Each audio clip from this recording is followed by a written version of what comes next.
Friend, welcome to my channel সুন্দর ইতিহাসের পক্ষ থেকে জানাই আন্তরিক শুভেচ্ছা ও অভিনন্দন। আজকে আরেকটি নতুন ভিডিওতে তোমাদের স্বাগত জানাই। পশ্চিমবঙ্গ মাদ্রাসা সার্ভিস কমিশন 2024 গ্রুপ ডি সংক্রান্ত এক্সামের জন্য ম্যাথামেটিক্সের শতকরার উপর গুরুত্বপূর্ণ প্রশ্নোত্তর নিয়ে আজকের এই ভিডিও তৈরি করা হলো। তো তোমরা জানো মাদ্রাসা সার্ভিস কমিশনের গ্রুপ ডি এক্সাম অনুষ্ঠিত হচ্ছে 1 সেপ্টেম্বর। তো চলো আজকে আমরা মক টেস্ট 9 দেখে নেব। এই মক টেস্ট 9-এ গুরুত্বপূর্ণ শতকরার উপরে যে সমস্ত প্রশ্নগুলো রয়েছে, তোমাদের এক্সামে আসার মতো প্রশ্ন রয়েছে। তো চলো আমরা দেখে নিই। 1 নম্বর প্রশ্ন দেখো, একটি সংখ্যাকে প্রথমে 20% বাড়িয়ে পরে আবার 20% বাড়ালে সংখ্যাটি মোটের ওপর কত বাড়বে? দেখো এই প্রশ্নটা আরেকবার দেখে নাও। একটি সংখ্যাকে প্রথমে 20% বাড়িয়ে পরে আবার 20% বাড়ালে সংখ্যাটি মোটের ওপর কত বাড়বে? তো এই প্রশ্নের জন্য একটা সূত্র রয়েছে। যদি আমরা এই সূত্রটাকে ধরে রাখতে পারি তাহলে অবশ্যই আমরা অঙ্কটা খুব তাড়াতাড়ি করতে পারবো। তো চলো সূত্রটা আগে দেখে নিই। সূত্রটি হয়ে যাবে ঠিক এরকমভাবে, দেখো 2a প্লাস স্কোয়ার বাই 100। এবার পুরো সংখ্যাটার মাথায় পার্সেন্টেজ দিতে হবে। তো দেখতে পাচ্ছ যে 2a প্লাস স্কোয়ার বাই 100। যদি এই ধরনের প্রশ্নে তোমরা এই সূত্রটাকে মনে রাখতে পারো, অবশ্যই তোমরা অঙ্কটা খুব তাড়াতাড়ি সলভ করতে পারবে। তো চলো এবার আমরা মানটাকে বসিয়ে দেখে নিই। এই ফর্মুলাতে যদি আমরা মানটা বসাই, 2a মানে এর সঙ্গে গুণ হয়ে আছে, এর সংখ্যাটা হচ্ছে, ওকে এখানে দুবার পরপর বাড়ানো হয়েছে 20% করে, তো এই 20টা হচ্ছে এ। এবার 20-র মাথায় বর্গ মানে 20 স্কোয়ার, তারপরে নিচে হচ্ছে 100, আর বাইরে থাকছে পার্সেন্টেজ। তো এবার দেখো আমরা যদি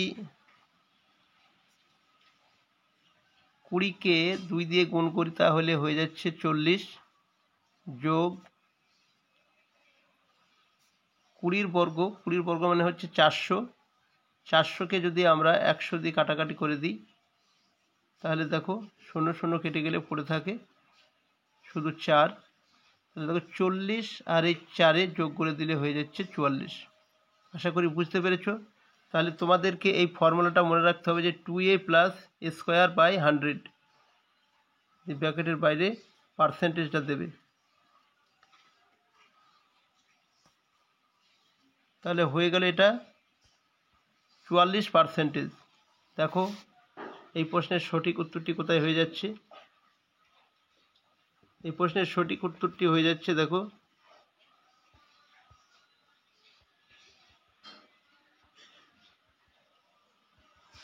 44%। Option D is the correct answer.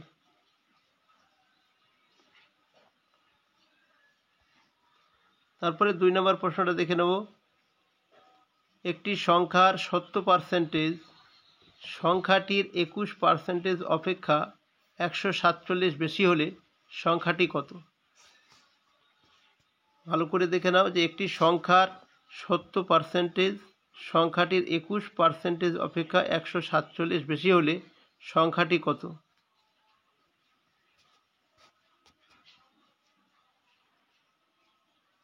তো আমরা সংখ্যাটাকে বিয়োগ করে দেখে নেব।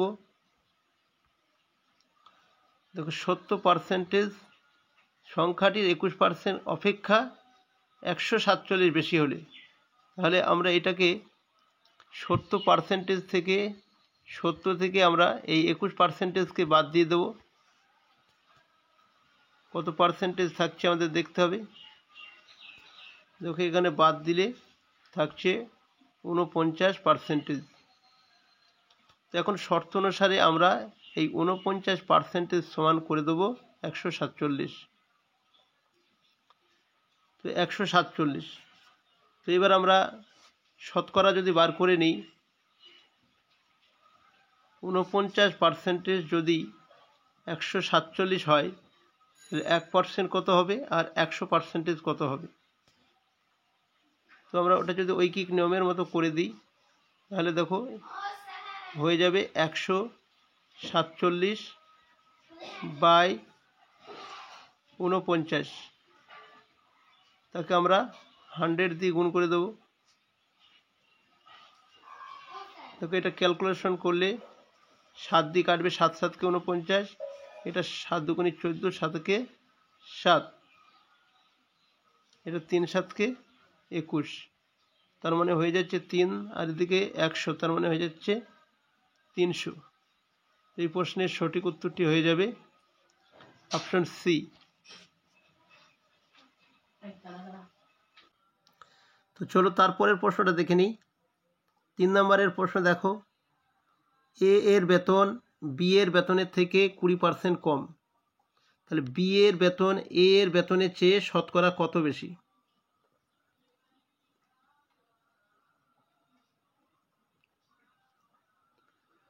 তো দেখো তাহলে এই প্রশ্নের সমাধানটা যদি আমরা করি, তো প্রথমে আমাদেরকে দেখতে হবে যেখানে বি এর বেতনটা যদি আমরা ধরি 100 টাকা, যেহেতু এ এর বেতন বি এর বেতনের থেকে 20% কম বলেছে, তাহলে যদি আমরা এখানে বি এর বেতনটাকে 100 টাকা ধরি, তাহলে এ এর বেতন কত হবে? এ এর বেতন হবে 80 টাকা। এটা আমরা পেয়ে যাচ্ছি যে বি এর বেতন যদি 100 টাকা হয়, তাহলে এ এর বেতনটা হবে কত? 80 টাকা হবে। তাহলে এখানে আমাদের বুঝতে হবে যে এ এর বেতন যদি 80 টাকা হয়, তাহলে বি এর বেতনটা 20 টাকা বেশি হচ্ছে। এখানে বুঝতে হবে বিষয়টাকে যে এ এর বেতন 80 টাকা হলে বি এর বেতনটা 20 টাকা বেশি হবে।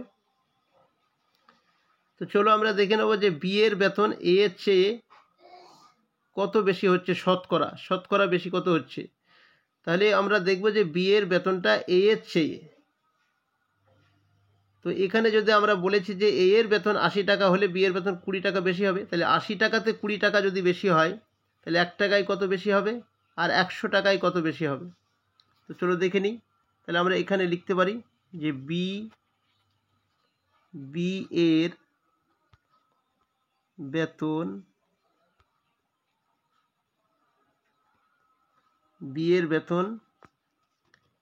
এ এর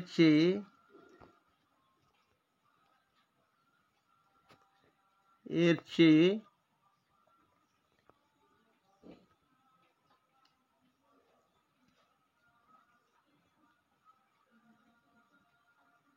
হয়ে যাবে 80-তে 20, 1-এ কত আর 100-এ কত। তাহলে আমরা কিন্তু সরাসরি পেয়ে যাব। দেখো এবার কাটাকাটি করো, ওপরের শূন্য একটা নিচের শূন্য একটা কাটলো, এবার 2 দিয়ে কাটো, এখানে 2 দিয়ে যদি কাটি 4 দুগুণে 8, এখানে 2 দিয়ে কাটলে 5 দুগুণে 10, এখানে 4 দিয়ে 20-কে কাটো, 4 5 20, তাহলে হচ্ছে কি ওপরে 5 5, তার মানে 5 5 25। তাহলে দেখো শতকরা হয়ে যাচ্ছে 25%। তাহলে B is the correct answer. এই প্রশ্নের সঠিক উত্তর হয়ে যাচ্ছে B is the correct answer, 25%। তো চলো তারপরের প্রশ্নটা দেখে নিই। বলেছে একটি নির্বাচনী কেন্দ্রে 20% ভোটার ভোটদানে বিরত ছিলেন। বিজয়ী প্রার্থী প্রদত্ত ভোটের 70% ভোট পেয়ে নিকটতম একমাত্র প্রতিদ্বন্দ্বীকে 4960 ভোটে পরাস্ত করেন। ওই কেন্দ্রে মোট ভোটারের সংখ্যা কত?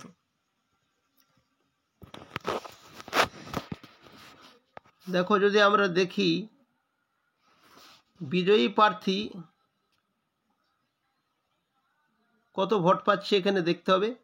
বিজয়ী প্রার্থী প্রদত্ত ভোটের 70% ভোট পাচ্ছে, তাহলে এখানে 70% ভোট পাচ্ছে। আর সেই 70%-এর আগে দেখে নেবো আমরা যে 20% ভোট থেকে বিরত, মানে 20% ভোট দেয়নি। তাহলে 100% যদি ভোটার হয়, তাহলে 20% ভোট না দিলে হচ্ছে কত, 80% থাকে।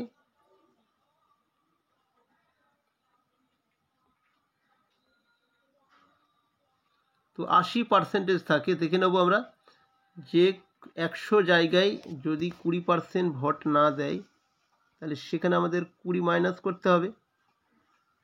এবার এই 20% ভোট না দেওয়ার পরেও দেখা যাচ্ছে বিজয়ী প্রার্থী সে 70% ভোট পাচ্ছে, তাহলে দেখে নিতে হবে থাকছে কত, 80%। 80%-এর মধ্যে আবার 70% ভোট পাচ্ছে। তো এটাকে যদি আমরা ক্যালকুলেশন করে নিই, দেখো কি বেরোয়।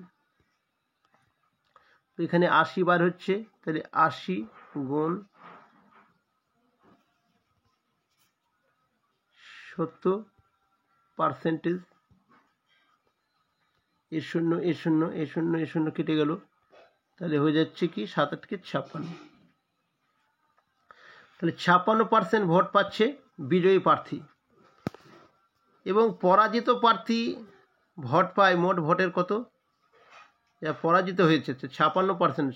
এখানে 80% লোকে ভোট দিয়েছে, তাহলে 80% থেকে বিজয়ী প্রার্থী যে জিতছে সে 70% ভোট পেয়েছে। তাহলে এখানে 80%-এর 70% করে দিলে হয়ে যাচ্ছে 56%।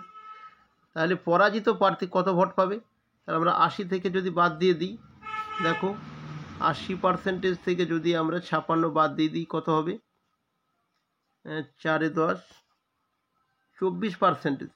তাহলে পরাজিত প্রার্থী ভোট পাচ্ছে 24%। এবার আমাদেরকে দেখতে হবে যে মোট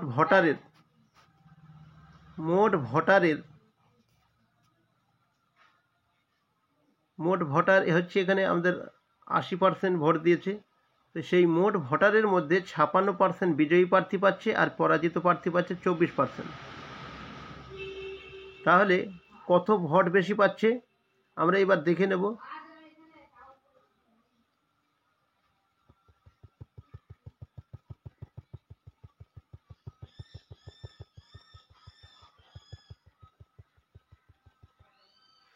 দেখো কত ভোট বেশি পাচ্ছে আমরা দেখে নেব।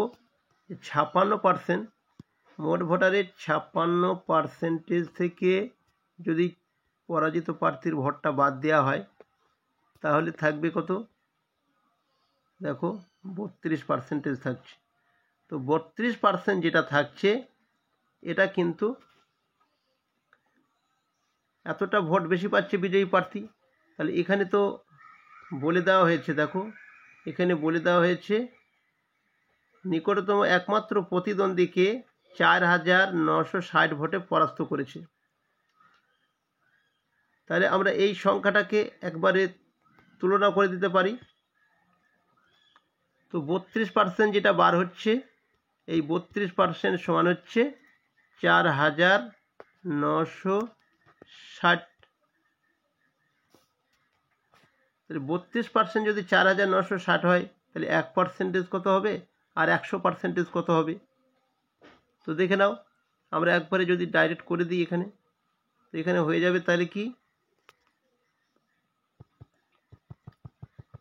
এখানে আমরা যদি একবারে লিখি যে 32% সমান হলো 4960, তাহলে 1% কত হবে, কম হবে, তাহলে এটা 32 দিয়ে ভাগ। আর 100% কত হবে, যদি 100% করি তাহলে সেক্ষেত্রে এটা 100 দিয়ে গুণ হয়ে যাচ্ছে।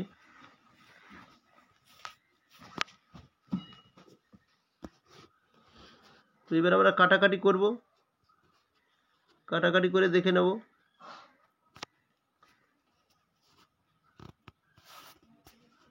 যদি কাটাকাটি করি দেখো এখানে কত আসবে, 32 কে আমরা যদি 2 দিয়ে কাটি তাহলে 16 দুগুণী 32, আর এটা 50 দুগুণী 100।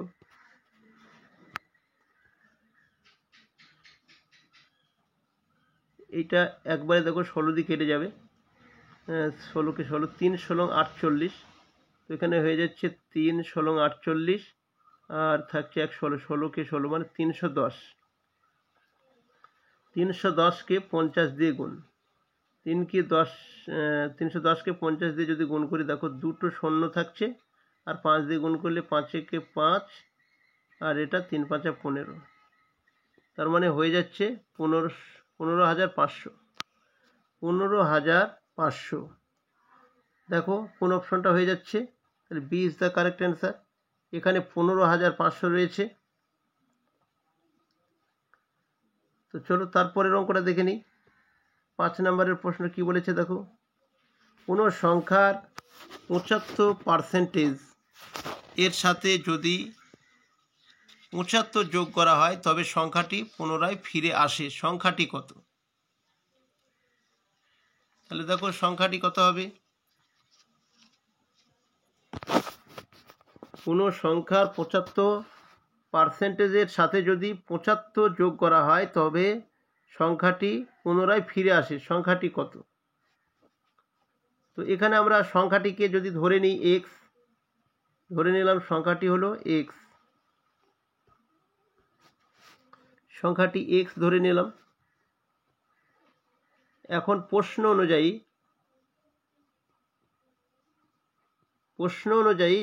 কোনো সংখ্যার, তাহলে আমরা যদি একবারে লিখে দিই প্রশ্ন অনুযায়ী এক্সের 75%, এক্সের 75% মানে কি 75/100, আর হচ্ছে কি এর সঙ্গে কত 75 যোগ করতে বলা হয়েছে, তাহলে আমরা এখানে 75 যোগ করে দেব, তাহলে কি হবে সংখ্যাটি আবার ফিরে আসবে। তাহলে সংখ্যাটি কত, আমরা সংখ্যাটি ধরেছিলাম এক্স, তাহলে শর্তটা কিন্তু এরকম হয়ে যাবে। এবার এটাকে যদি আমরা ক্যালকুলেশন করি তাহলে দেখো কি আসছে,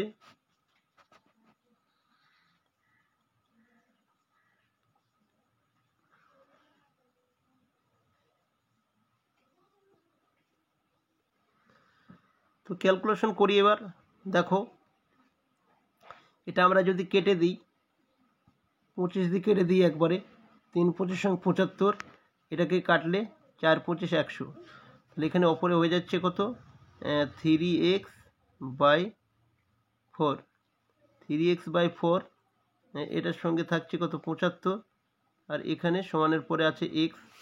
এখন যদি আমরা এক্সগুলোকে একদিকে করে নিই, দেখো এক্সগুলোকে যদি আমরা একদিকে করে নিই তাহলে অঙ্কটা হয়ে যাবে, এখানে 75টা এই পাশেই রাখলাম, দেখো এক্স মাইনাস হয়ে যাবে সমানের ওইদিকে গেলে, তাহলে এটা হয়ে যাচ্ছে 3x/4, তাহলে 3x/4 এটাকে আমরা যদি লসাগু করে দেখে নিই, এখানে হচ্ছে 4 লসাগু, তাহলে এখানে হচ্ছে 4-কে 4x, আর এটা হচ্ছে 4-কে 4 মানে 3x, তার মানে এখানে থাকছে কত বিয়োগ করলে x/4, আর এদিকে 75 রয়েছে,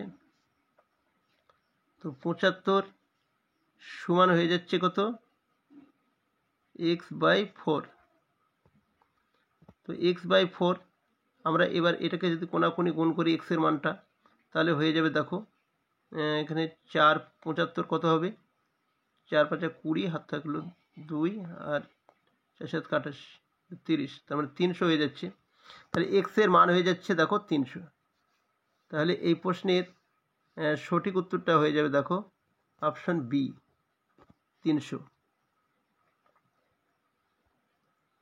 চলো তারপরের প্রশ্নটা দেখে নিই। 6 নম্বরের প্রশ্ন, এ এর আয় বি এর আয়ের 2/5 অংশের 40%, বি এর আয় যদি 4,000 টাকা হয় তবে এ এর আয় কত হবে? অঙ্কটা দেখতে থাকো ভালো করে।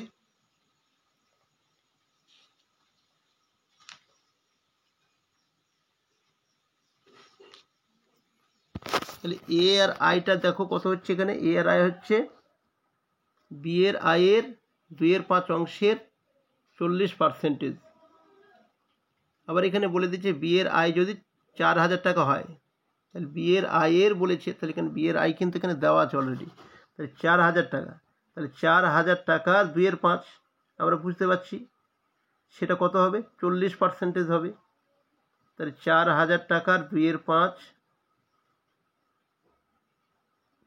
এর ওটাও আবার গুণ হয়ে যাচ্ছে অংশের 40%। দেখো কিভাবে অঙ্কটা আসবে।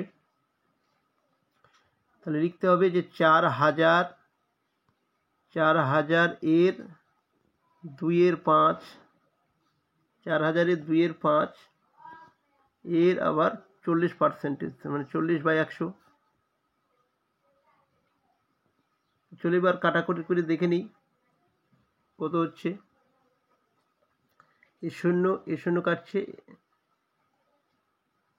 এখানে অপর নিচে কেটে যাবে, এ শূন্য কাটছে। এখানে এই 5টা দিয়ে আমরা এটাকে কেটে দিতে পারি, 5 8 40, মানে এখানে হচ্ছে 80। তাহলে আর নিচে কিছু থাকলো না, অপরে 80, 2 আর 4, তাহলে 4 2 8 আর 8 8 64। তার মানে হয়ে যাচ্ছে কত? 64, মানে একটা শূন্য থাকছে, 640। তো দেখো D is the correct answer. এই প্রশ্নের সঠিক উত্তরটি হয়ে যাচ্ছে অপশন ডি, 640। তাহলে এ এর আয় বি এর আয়ের 2/5 অংশের 40%, আর বি এর আয় যদি 4000 টাকা হয় তবে এখানে এ এর আয়টা কত হয়ে যাচ্ছে। দেখো এ এর আয় হবে, এখানে এটা লেখা ওঠেনি, তো তবে এ এর আয় হয়ে যাবে 6040 টাকা। আশা করি বুঝতে পেরেছ। 6040 টাকা হয়ে যাচ্ছে, 640 টাকা হয়ে যাচ্ছে এ এর আয়। এবার আমরা তার পরের অঙ্কটা দেখে নেব। চলো পরের অঙ্কটা কি বলেছে দেখে নিই।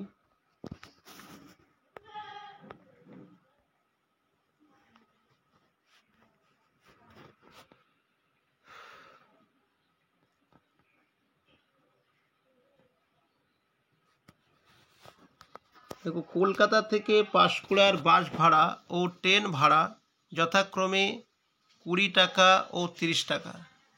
যদি ট্রেন ভাড়া 20% ও বাস ভাড়া 10% বৃদ্ধি পায়, তাহলে ট্রেন ও বাসের বর্ধিত ভাড়ার অনুপাত কত? তো চলো দেখে নিই ক্যালকুলেশন করে। আগে যেখানে বাস ভাড়া ছিল 20 টাকা আর ট্রেন ভাড়া ছিল 30 টাকা, এখন দেখো একটু পরিবর্তিত হয়েছে। যদি ট্রেন ভাড়াটা 20% বা বাস ভাড়াটা 10% বৃদ্ধি পায়, তাহলে ট্রেন ও বাসের বর্ধিত ভাড়ার অনুপাতটা কত হবে?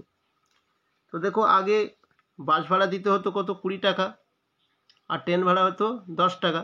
কিন্তু এখন বলছে ট্রেন ভাড়াটা আগে চলে এসেছে এখানে। দেখো ট্রেন ভাড়াটা 20%, তার মানে ট্রেন ভাড়া যদি আগে 100 টাকা থাকতো, তাহলে এখন সেটা 120 টাকা হয়ে যাবে। তাহলে আগে ট্রেন ভাড়া ছিল 30 টাকা, তাহলে 30 টাকার 20% মানে কত হচ্ছে আমরা আগে দেখে নেব এটা। চলো দেখে নিই। তাহলে এখানে হচ্ছে 30 টাকার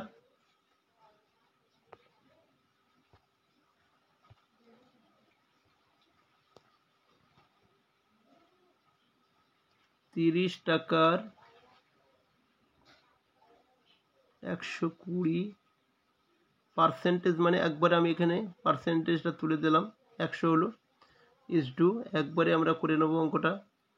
তারপরে দেখো বাস ভাড়া ছিল আগে 20 টাকা, তাহলে 20 টাকার এখন 10% বৃদ্ধি হয়েছে, তার মানে 110 টাকা হয়ে যাচ্ছে। তাহলে 110%, তার মানে এখানে 100 হচ্ছে। এখানে কাটাকাটি করে 0 0 কাটলো, এখানে 0 0 কাটলো, তাহলে ওপরে থাকছে কত? 3 বারং 36, তাহলে এখানে হয়ে যাচ্ছে 36। এখানে এ 0 এ 0 এ 0 এ 0 কেটে যাচ্ছে, ওপরে থাকছে 11 আর 2, তার মানে হচ্ছে 11 2 22। তাহলে দেখো এটাকে যদি আমরা কাটাকুটি করি, তাহলে এখানে 18 2 36, আর এখানে হয়ে যাচ্ছে 11 2 22, তাহলে 18:11। দেখো option A is the correct answer. এখানে 18:11 হচ্ছে বর্ধিত ভাড়ার অনুপাত। আশা করি বুঝতে পেরেছ। তো চলো তারপরের প্রশ্নটা আমরা দেখে নেব। দেখো 8 নম্বর প্রশ্নতে কি বলা হয়েছে। 8 নম্বর প্রশ্নতে বলা হয়েছে, দেখো বলেছে 4 ঘন্টা 30 মিনিটের সময়সীমা একটি দিনের কত শতাংশ?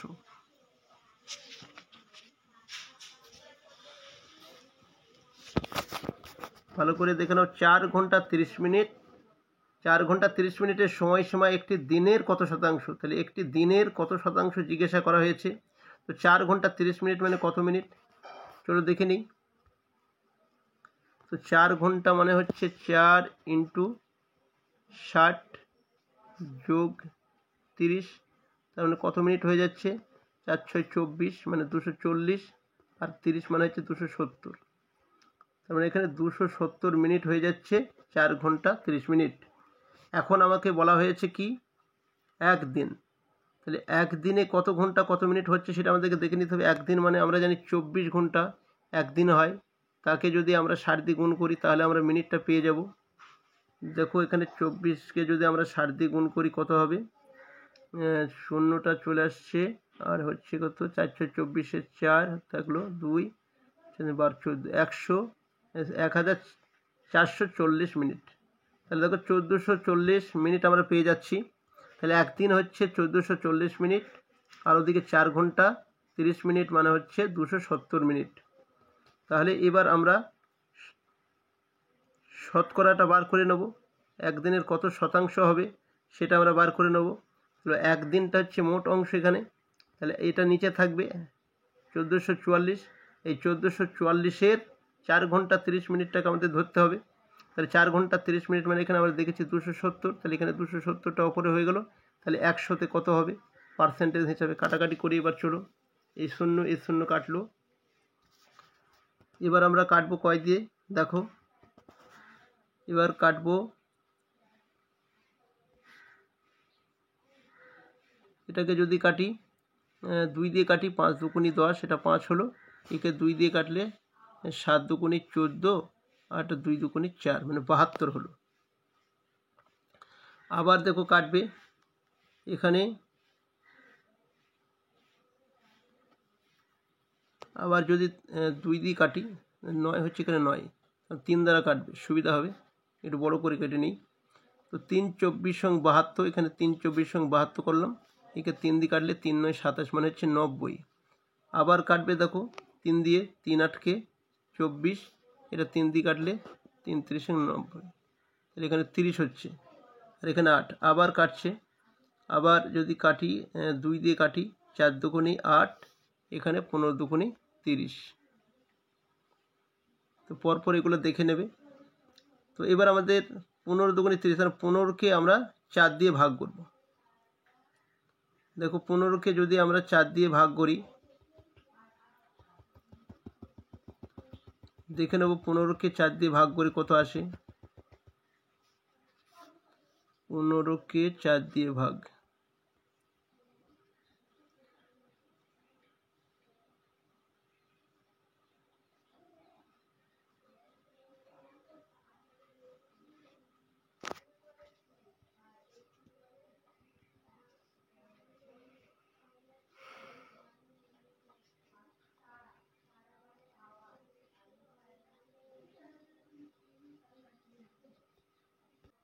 দেখো এখানে ওপরে 15 আর একটা 5 থাকছে।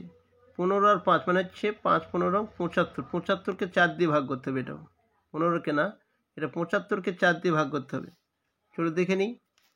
4 দিয়ে যদি আমরা 75কে ভাগ করে দিই, 4 × 4 = 3, 35, 4 × 8 = 32, তাহলে এখানে থাকছে 3, 18 × 3 = 4। দেখো 18 × 3 = 4, অপশন দেখো কোথায় রয়েছে? অপশন রয়েছে অপশন এ, 18 × 3 = 4। তো 18 × 3 = 4 হয়ে যাচ্ছে সঠিক উত্তর। 4 ঘন্টা 30 মিনিটের সময়সীমাটা একটি দিনের কত শতাংশ হবে? না 18 × 3 = 4 শতাংশ হয়ে যাবে। চলো তারপরে 9-এর প্রশ্নটা দেখে নিই। 9-এর প্রশ্নটায় কি বলা হয়েছে দেখো, বলা হয়েছে 1400-এর x% = 119 হলে x এর মানটা কত হবে? চলো দেখে নিই।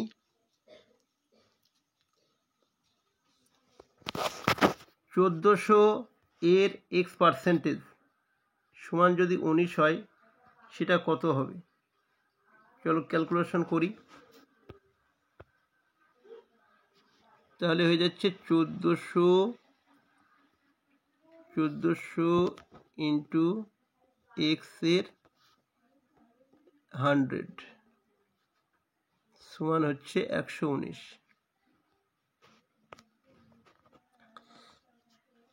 তো এবার আমরা শূন্যগুলোকে আগে কেটে দেবো।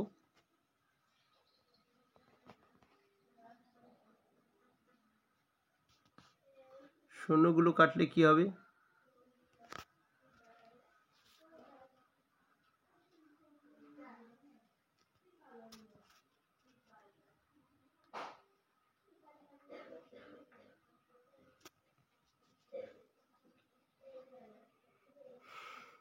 এই শূন্যগুলোকে কেটে আমরা আগে ছোট করে নিই, একটা একটা অপরে দুটো শূন্য কেটে গেল। তাহলে এখানে 14x, তো 14x, এটা 14x সমান 119। তাহলে শুধু x সমান কত হবে? তাহলে দেখো 119কে 14 দিয়ে ভাগ হয়ে যাবে। তো চলো দেখে নিই 119কে যদি আমরা 14 দিয়ে ভাগ করি কত হয়।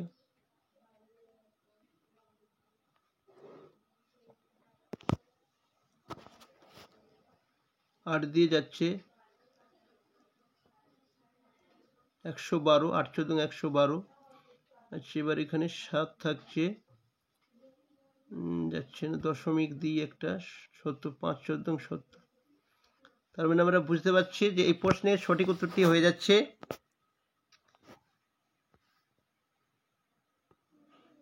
Option C, 8.5। তাহলে 1400 এর x% সমান 119 হলে এটির সঠিক উত্তর হয়ে যাবে x এর মান 8.5। তো চলো আজকের শেষ প্রশ্নটা দেখে নিই। 10 নম্বরের প্রশ্ন কি বলা হয়েছে দেখো, চিনির দাম 10% বৃদ্ধি করা হলে, চিনির দাম 10% বৃদ্ধি করা হলে চিনির ব্যবহার কত কমাতে হবে যাতে চিনির জন্য ব্যয় একই থাকে?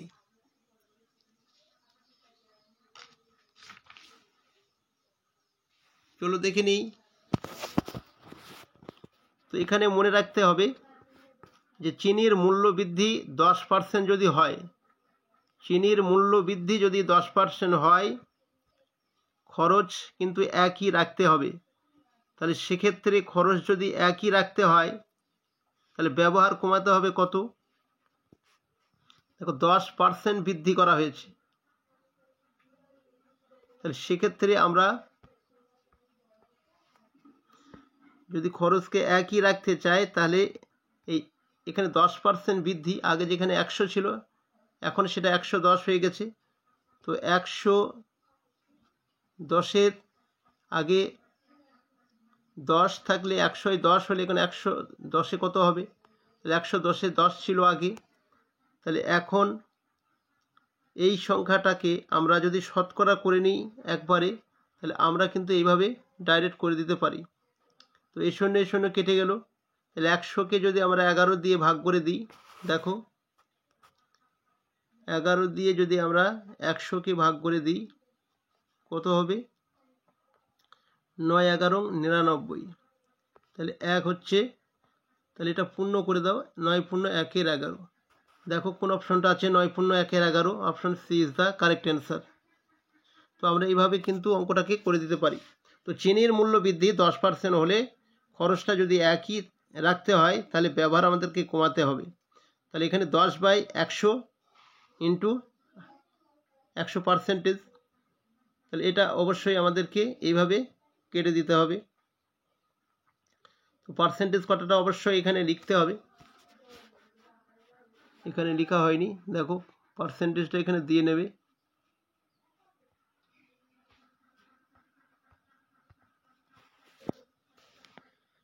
তো এই হলো আজকের ভিডিওটা যদি ভালো লেগে থাকে অবশ্যই একটি লাইক করবে এবং বন্ধুদেরকে শেয়ার করে দেবে। ততক্ষণে ভালো থেকো, দেখা হচ্ছে অন্য একটি নতুন ভিডিওতে। Thank you for watching.